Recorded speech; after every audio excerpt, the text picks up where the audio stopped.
আকাশে ছোঁয়ার গল্প সাজায়, শূন্যে ওড়ার ছন্দে মেতে।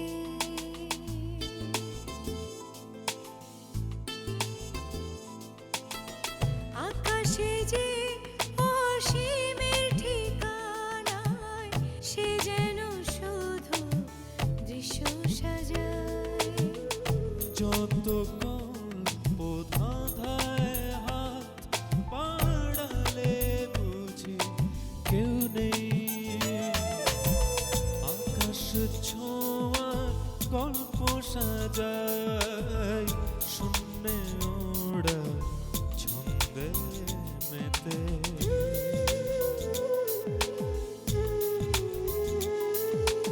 ধাওন্ত তোমার গতি ছুটে চলে অবিচল।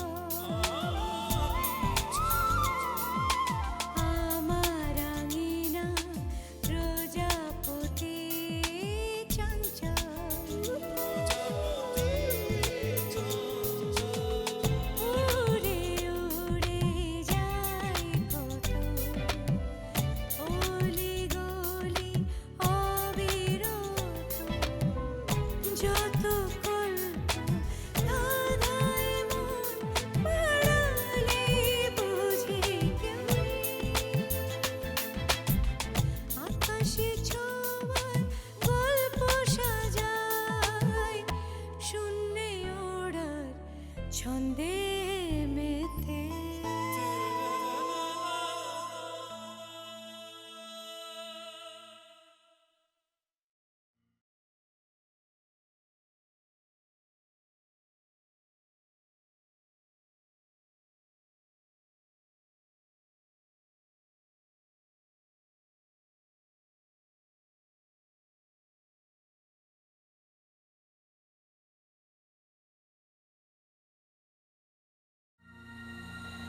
গ্রামে প্রবেশ করার পথে দেখি মনোরমা বিধবা বেশ ধারণ করেছে।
কে তুমি? আমি কেউ না দাদা, ওই মেয়েটা, কোন মেয়েটা? ওই যে ওই বাড়ির। ও মনোরমা, আগে বড় দুঃখী মেয়ে। ভাগ্যের কি লীলা, কদিন আগেই ওর স্বামী নৌকাডুবিতে মারা গেছে। না না, আগে। আচ্ছা, ও কি বিধবার দীক্ষা নিয়ে ফেলেছে? হ্যাঁ, এই তো দিনপুরি হবে, আমাদের মন্দিরই দীক্ষা নিয়েছে। আচ্ছা দাদা, কিছু মনে করবেন না, একটা কথা জিজ্ঞেস করি। বলো।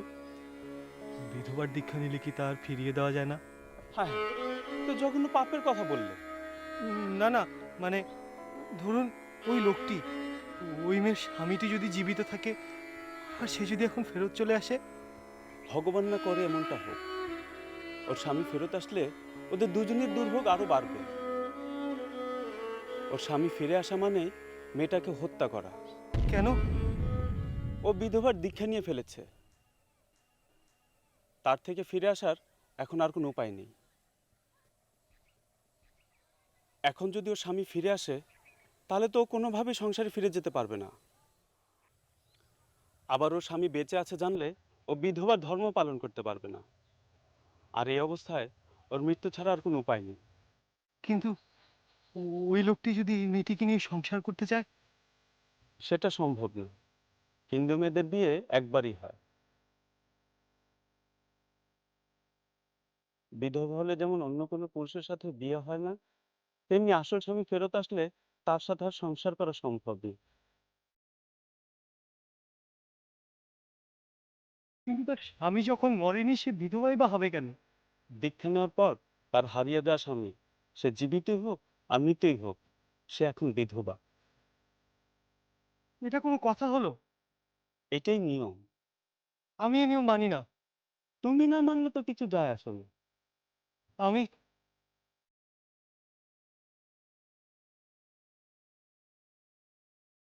আমি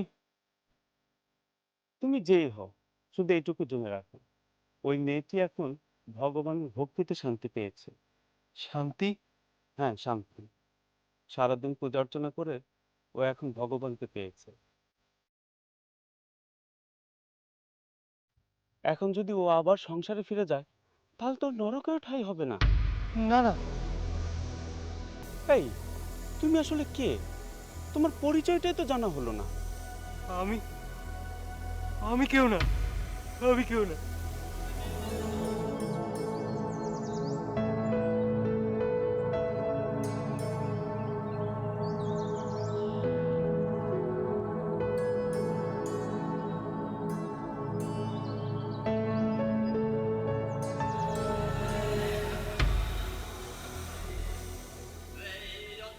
তারপর তারপর আপনি কি করলেন?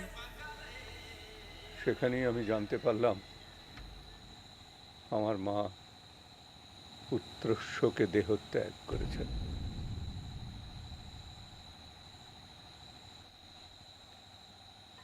যে মিথ্যা মৃত্যু শোকে আমার মা দেহত্যাগ করেছেন, আমার স্ত্রী বিধবা হয়েছে, আমি প্রতিজ্ঞা করলাম সেই মৃত্যুকে আর আমি কোনোদিন আমার সঙ্গে পরিহাস করতে দেব না।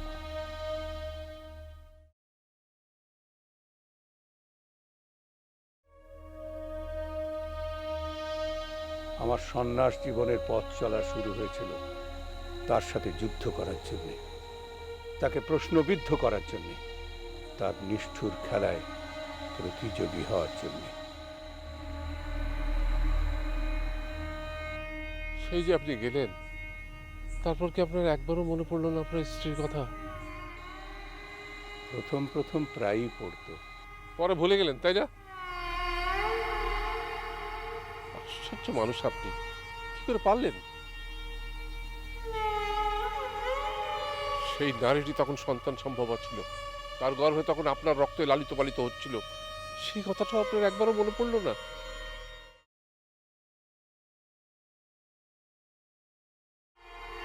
পিতা ছাড়াও সদ্য জন্মানো শিশুটি কিভাবে বড় হবে, কার কাঁধে চড়ে স্বপ্ন দেখবে, এসব এসব ভাবনা কি আপনাকে একবারও তাড়ায়নি?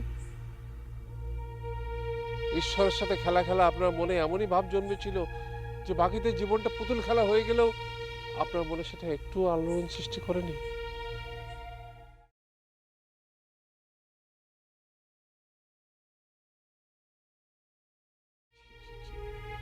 আপনি একটা অমানুষ।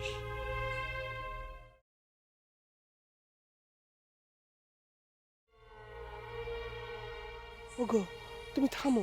এভাবে বলো না। না, তুমি থামো।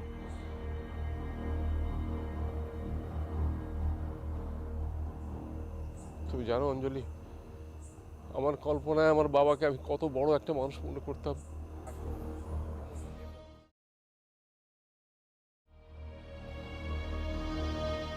তাকে কত উঁচু, কত শক্তিশালী, আর কত কি না আমি ভাবতাম।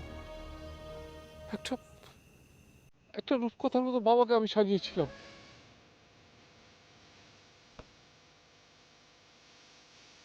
আর এই লোক, সে আমার সত্যিকারের বাবা হতে পারেনি, আর আমার রূপকথার বাবাকেও সে মিথ্যে প্রমাণ করে ছেড়েছে।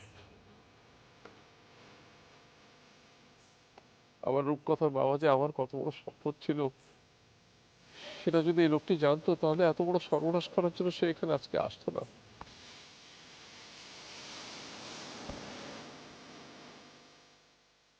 বাবা, তুমি একটু শান্ত হও, ঘরে চলো।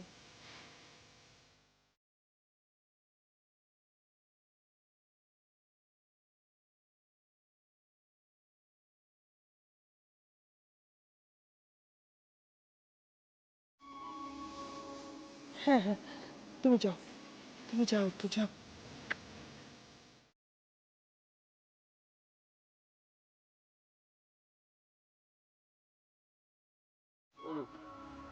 তুমি থালাটা ওনাকে এনে দাও, উনি ওনার যাবতীয় খেলা শেষ করে এখান থেকে চলে যান।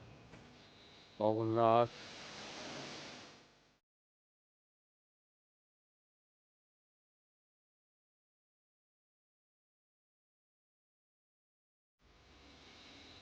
আমি এখানে খেলতে আসিনি।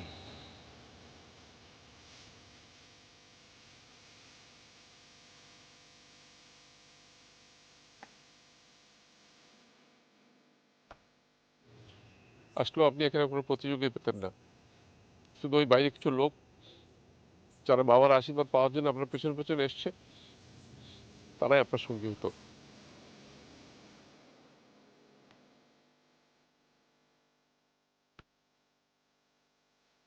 আর এই ঘরে আপনার স্ত্রীও নেই, আর আপনাকে বাবা বলে ডাকারও কেউ নেই। কেউ নেই। শুধু ওই বাইরে কিছু লোক, যারা আপনার পেছনে পেছনে এসছে, তারাই আপনার সঙ্গী হতে পারে, আর কেউ না। আমি সব সম্ভাষণ, সব সম্পর্ক, সব সম্মানের বাইরে, আর তা নিয়ে আমার কোনো খেদও নেই।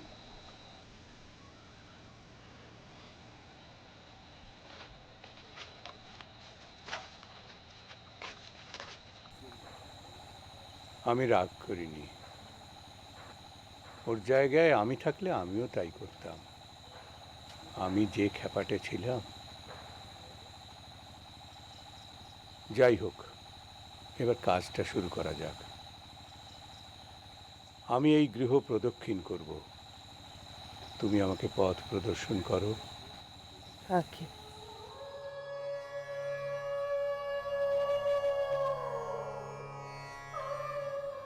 গৃহী যখন সন্ন্যাস জীবন যাপন করে, তখন সে সংসারের মানুষের কাছে মৃত বলেই প্রতিপন্ন হয়।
এবার আমাকে বিদায় দাও মা।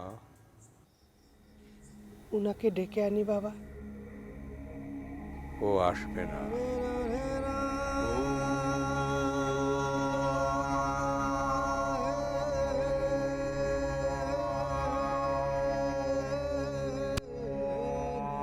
তোমাদের শান্তি আমি যথেষ্টই বিনষ্ট করেছি, আর করতে চাই না মা। বাবা, আপনি আমাদের উপর রাগ করেননি তো? না মা। তাহলে আমাদের আশীর্বাদ করবেন না? কল্যাণ হোক।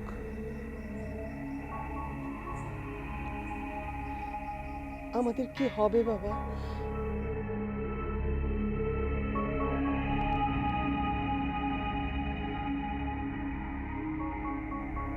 আমি তো আগেই বলেছি মা, আমি ভবিষ্যৎ বক্তা নই।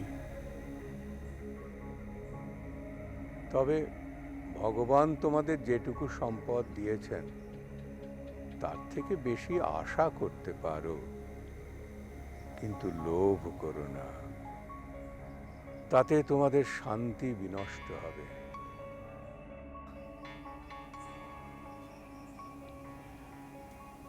আচ্ছা বাবা, আমি আমার ছেলে মেয়েদের ডেকে আনি।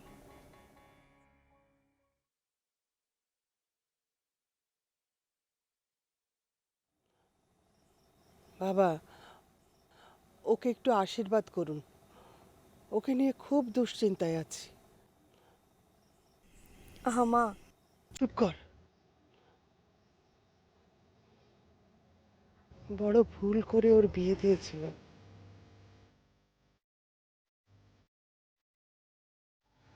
ওর স্বামীটা অসুস্থ ছিল বাবা, বিয়ের 2 দিন পর মারা যায়।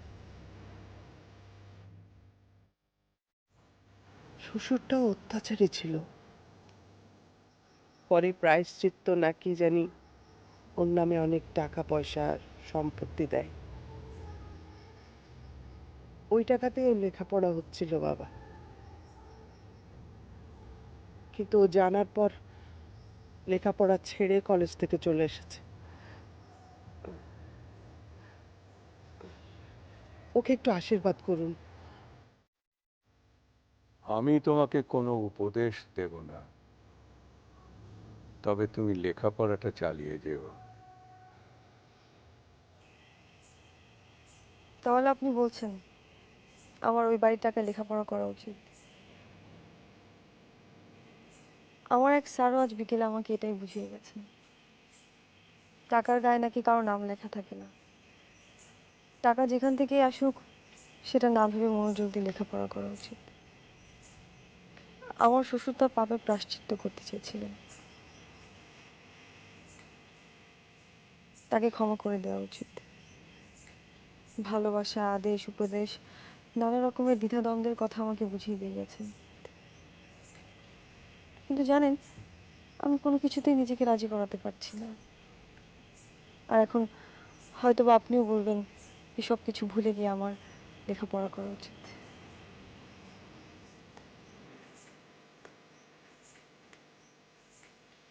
আমি তা বলবো না, তবে কোনো কিছু জোর করে ভুলতে চেষ্টা করো না। তাতে ভুলটা অবদমিত হয় ঠিকই, কিন্তু তার থেকে মুক্তি পাওয়া যায় না। তাহলে আমি তোমাকে মুক্তভাবে বাঁচতে বলছি দীপা। তুমি মুক্ত বিহঙ্গের মতো বাঁচো।